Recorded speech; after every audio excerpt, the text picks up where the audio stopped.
Hi guys, कैसे हैं आप लोग। Welcome to my YouTube channel Preeti's life and welcome to my another video. आज है 27 जनवरी। तो हमने डिसाइड किया हुआ था कि हम अपने घर जाएंगे 27 को, क्योंकि नेक्स्ट डे है संडे और 29 मंडे को है मेरी एनिवर्सरी। तो मैंने सोचा था कि हर बार मैं अपने घर पे ही सेलिब्रेट करती हूँ, तो इस बार मैं अपने मम्मी पापा के साथ सेलिब्रेट करूंगी। तो हम निकल चुके हैं, मेरे ऑफिस से वरुण ने मुझे पिक कर लिया और हम निकल चुके हैं अपने घर के लिए। रास्ते में मुझे लगी थी भूख, क्योंकि पूरे दिन मैं ऑफिस में मैंने आज कुछ ठीक से खाया नहीं था। तो वरुण ने बोला कि आप खस्ता कचौड़ी खाओगे, तो मैंने बोला मैं मना कैसे कर सकती हूँ। दिल्ली की मशहूर खस्ता कचौड़ी, और वो भी हम ना खाएं। हम कभी भी जाते हैं कहीं पे भी तो हम खस्ता कचौड़ी जरूर खाते हैं, क्योंकि हम दोनों को ही बहुत पसंद है। यहाँ वर्णिका को ट्रेन दिख गया तो वो रोने लग गई, तो वरुण उसको उतर के ट्रेन दिखाने लग गया। इसके बाद हमने खाई खस्ता कचौड़ी, तो वर्णिका कैसे पीछे रह सकती है।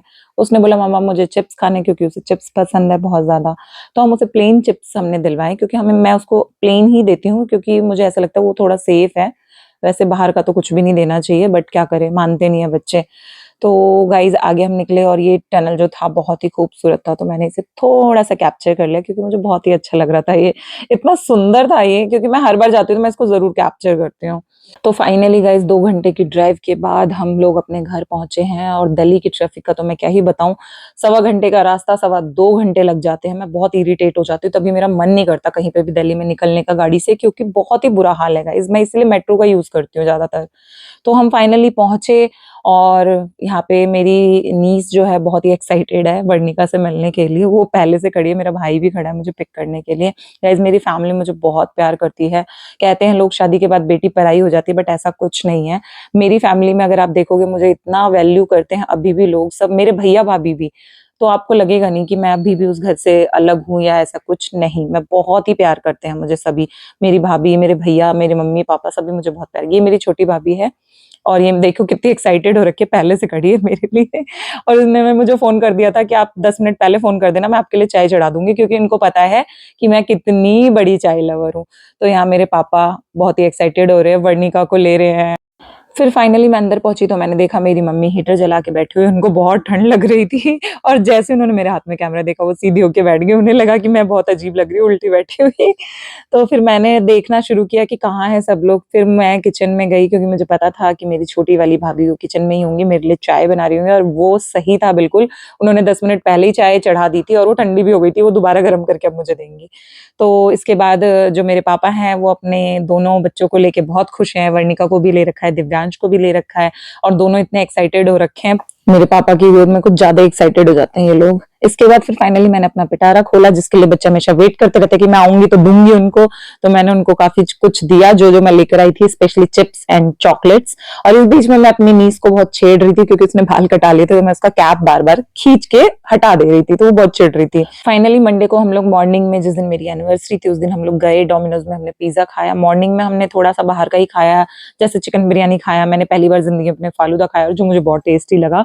और उसके बाद फिर शाम को इवनिंग में हमारा बाहर का प्लान था। तो यहाँ पे देख सकते हैं आप लोग, हम लोग सब तैयार हो रहे हैं। पापा ने लेट कर दिया बहुत ज्यादा, लेकिन फिर भी हम लोग फाइनली निकल रहे थे। और निकलते ही पता चला कि मेरे भाई के घर का दरवाजा जो है, उसका लॉक में कुछ प्रॉब्लम हो गई थी, लेकिन उसको शॉर्ट आउट किया हमने। और फिर फाइनली हम पहुंचे देसी कलिका। और आप देख सकते हैं देसी कलिका जो है बहुत ही अच्छा रेस्टोरेंट है, आपका विलेज थीम पे है। और यहाँ पे सिर्फ नॉनवेज के लिए फेमस है ये, और हम लोग सभी नॉनवेज खाते हैं, सिर्फ मेरी मम्मी नहीं खाती है। तो हम लोग नॉनवेज के लिए ही स्पेशली गए थे यहाँ पे, क्योंकि यहाँ पे मटन बहुत ही फेमस है। गाइज अगर आपको मटन खाना है या मटन खाने के आप शौकीन हैं, तो ये बहुत ही अच्छी जगह है। आपको घर जैसा और बहुत ही टेस्टी, बहुत ही यम्मी मिलेगा।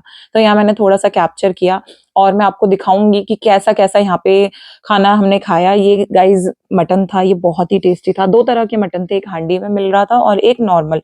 प्राइस में थोड़ा सा फर्क था, और टेस्ट ऑलमोस्ट सेम था। तो हमने यहाँ पे वेज भी मंगवाया था और नॉन वेज। ये हांडी में था, और ये बहुत ही टेस्टी था। और इसके बाद हमने खाना खाया, और खाना खाते वक्त मैंने कुछ भी कैप्चर नहीं किया, क्योंकि मुझे बहुत तेज भूख लगी हुई थी। इसके बाद का मैंने थोड़ा सा कैप्चर किया था कि हम कितने भुक्खड़ हैं, हमने कितना सारा खाना खाया। और मैं इसमें ना व्लॉग बना रही थी, और मैं अपने भाई से क्वेश्चन भी कर रही थी। हालांकि मैंने वो आवाज हटा दी है, बट हम सबसे क्वेश्चन पूछ रहे थे कि किसने कितना खाया। तो यहाँ पे सब कह रहे थे मैंने तो इतना सा खाया, और मैंने एक ही खाया, और प्लेट्स इतनी सारी दिख रही थी। फाइनली हम लोगों ने इतना ज्यादा खाया कि हँसी आ रही है मुझे बताते हुए भी। हमने पेट भर के खाया। उसके बाद फाइनली हम लोग केक कटिंग पे पहुँचे क्योंकि रात बहुत ज़्यादा हो गई थी, हम लोग ऑलरेडी लेट हो गए थे, तो रेस्टोरेंट भी बंद होने वाला था, तो हमने केक कटिंग का कार्यक्रम जल्दी से शुरू कर दिया। फिर फाइनली केक कटिंग के लिए भी 10 बार सबको इधर से उधर से बुलाना पड़ा, सब इधर-उधर घूम रहे थे। फिर हमने केक काटा, केक काटने के बाद ये मेरी भतीजी ने रिकॉर्ड किया था, तो उसको आइडिया नहीं था किस तरीके से कैमरा पकड़ना है, तो जैसे भी उसने किया इट्स ओके, बहुत अच्छा किया उसने। और इसके बाद हमने एक-दूसरे को केक खिलाया और बाकी सबको भी केक खिलाया और वर्णिका यहाँ पे बहुत ज़्यादा एक्साइटेड थी और जो मेरी नीज़ थी वो भी बहुत ज़्यादा एक्साइटेड थी क्योंकि केक बहुत टेस्टी था। उनको लग रहा था कि काटने से पहले बस हमें केक दे दे क्योंकि एक उँगली डाल के उन्होंने पहले ही टेस्ट कर लिया था। गाइज़ अब क्या करें, बच्चे हैं, उनको तो रोक नहीं सकते हैं और उन्हीं के लिए तो सब कुछ है, तो उनको मना करके भी कोई फ़ायदा नहीं है। तो यहाँ पे मैंने सबको केक खिलाए। मेरे पापा हैं, मेरे पापा जब मेरे साथ होते हैं तो मुझे बहुत खुशी होती है। किसी भी फंक्शन में या कोई छोटे से छोटा कुछ भी हो, मैं अपनी फैमिली के साथ बहुत खुश होती हूँ। चाहे वो मेरी मायके की तरफ से कोई मेरी फैमिली हो या मेरे ससुराल की तरफ से, मैं दोनों के साथ ही बहुत ही खुश होती हूँ। और जब सब साथ में होते हैं तब तो और ज़्यादा मज़ा आता है क्योंकि मेरे ससुराल में भी मेरे इन-लॉज़ बहुत अच्छे हैं गाइज़, बहुत अच्छे। मेरे मम्मी-पापा की तरह ही वो मुझे प्यार करते हैं, मेरे मम्मी-पापा की तरह केयर करते हैं मेरी वो। मेरे हस्बैंड भी बहुत अच्छे हैं, वो भी मेरी बहुत केयर करते हैं। और मेरी बेटी यहाँ पे खुश हो रही है, वो खुद भी केक काटने के लिए भई रोए जा रही थी, तो फिर हमने उसका केक कटवाया और सबने उसके लिए हैप्पी बर्थडे सॉन्ग गाया। इसके बाद मेरी मम्मी ने मुझे पता नहीं क्या-क्या पकड़ा दिया, सबने पैसे पकड़ा दिए। एक्चुअली हमें ओसवाल लेके गए थे वो लोग और रेड टेप भी लेके गए थे कपड़े दिलवाने के लिए, पर हमें कुछ पसंद नहीं आया। तो इसलिए सब मुझे पैसे पकड़ाए जा रहे हैं कि भई तुम अपनी मर्ज़ी से खरीद लेना, क्या खरीदना है। तो मैंने पहले मना किया था पर मम्मी मानी नहीं, तो फिर मैंने सोचा कि क्यों ना ले लिया जाए और मैं बहुत नाच रही थी, खुश हो रही थी पैसे देख के। पर वर्णिका रो रही थी कि ये मेरे पैसे हैं, तो मैंने उसको फिर ये पैसे दे दिए। फिर फाइनली गाइज़ हमने केक खाया, सबको केक दिया, मैंने यहाँ पे खुद सर्व किया केक सबको, सबने केक खाया। इसके बाद हमने थोड़ा-सा टाइम निकाल के फ़ोटो सेशन किया क्योंकि फ़ोटोज़ हमने ज़्यादा क्लिक नहीं करवाई थी उस दिन क्योंकि गाइज़ आजकल मैं एन्जॉयमेंट पे ज़्यादा ध्यान देती हूँ, फ़ोटोज़ पे कम ध्यान देती हूँ। तो फ़ोटोज़ हमने कम क्लिक करवाई थी, ये तो वीडियो मेरी नीस ने बना ली थी बहुत सारी, तो मैंने यहाँ पे व्लॉग में इसलिए कुछ-कुछ फ़ोटोज़ और वीडियोज़ डाल दिए ताकि सारी चीज़ें आपको मैं दिखा सकूँ। तो गाइज़ यहाँ पे हम लोग बाहर निकल गए थे और बाहर निकलते-निकलते सारे लोग आपस में बातें कर रहे थे। मेरी भाभी और मम्मी की तो आपस में बातें ही नहीं खत्म होती, पता नहीं कितनी बातें करते हैं ये लोग। तो यहाँ पे मैंने थोड़ा-सा सबको कैप्चर कर लिया था अच्छे से क्योंकि अच्छा व्यू आ रहा था, रोड पूरी खाली थी, मज़ा आ रहा था, रात का टाइम था। तो मैंने अपनी भतीजी को बोला कि मैं सबको शूट कर रही हूँ, मुझे भी कोई शूट कर दो अच्छे से, मेरा भी व्यू ले लो थोड़ा-सा। तो यहाँ पे मेरी भतीजी ने कैमरा पकड़ा और मैंने यहाँ पे अपना थोड़े से पोजेज़ दिए। इसके बाद मैंने अपनी मम्मी को गले से लगाया, मैं बहुत मस्ती के मूड में थी, मम्मी को गले लगाया मैंने और मम्मी यहाँ पे बहुत इमोशनल हो जाती है जब मैं मम्मी को गले लगाती हूँ। इसके बाद मैंने अपने पापा को गले लगाया, पापा भी मेरे इमोशनल है, मेरे खानदान में सभी इमोशनल है, मैं तो कुछ ज़्यादा ही इमोशनल हूँ, मेरे पापा भी, मेरी मम्मी भी सभी इमोशनल हैं।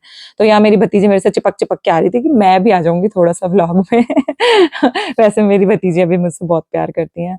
तो इसके बाद गाइज़ हम लोगों ने आपस में थोड़ा बातें-वातें की। यहाँ पे मैं कुछ-कुछ बोल रही थी व्लॉग में, लेकिन वो मैं नहीं दिखाऊँगी क्योंकि मैं ऊट-पटांग बोल रही थी गाइज़, कुछ भी मस्ती में बोले जा रही थी।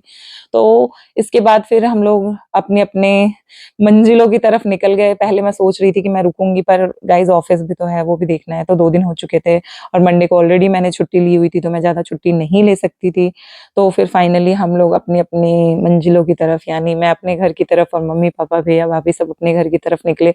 लड़कियों के लिए गाइस कितना मुश्किल होता है ना अपना ही घर और अपने ही परिवार को छोड़ के कहीं और अलग रहना।